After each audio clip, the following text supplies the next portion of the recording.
পিরোজপুর সাংবাদিক ইউনিয়নের আয়োজনে এক আনন্দঘন ঈদ পুনর্মিলনী অনুষ্ঠিত হয়েছে।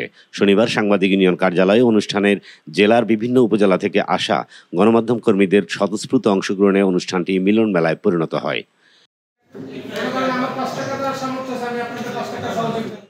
অনুষ্ঠানে সভাপতিত্ব করেন সাংবাদিক ইউনিয়নের সভাপতি ও গ্লোবাল টেলিভিশনের জেলা প্রতিনিধি জুবায়ের আল মামুন। সঞ্চালনার দায়িত্বে ছিলেন দৈনিক ভোরের পাতা পত্রিকার জেলা প্রতিনিধি ও সাংবাদিক ইউনিয়নের সাধারণ সম্পাদক নাসির উদ্দিন।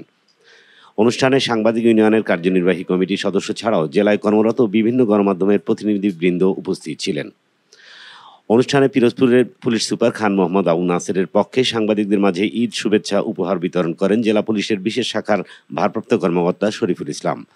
পুলিশ সুপারের এই আন্তরিক উদ্যোগ সাংবাদিক সমাজে কৃতজ্ঞতা ও অনুপ্রেরণার ছাপ ফেলে। সাংবাদিক ইউনিয়নের নেতৃবৃন্দ জানান, পেশাগত সৌহার্দ্য, সম্মান ও ঐক্য বৃদ্ধির লক্ষ্যে এ ধরনের আয়োজন নিয়মিতভাবে করার পরিকল্পনা রয়েছে। স্থানীয় জেলার জনপ্রতিনিধি, রাজনীতিবিদ এবং জেলা প্রশাসনের উপস্থিতিতে কারো প্রতিপক্ষ না, আমাদেরও কেউ প্রতিপক্ষ নেই।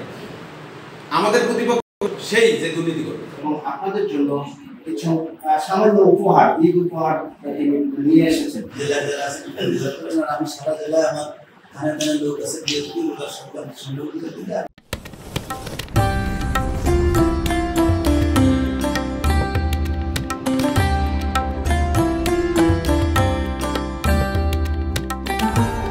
এমই টিভি, স্বাধীন বাংলার স্বাধীন কণ্ঠ।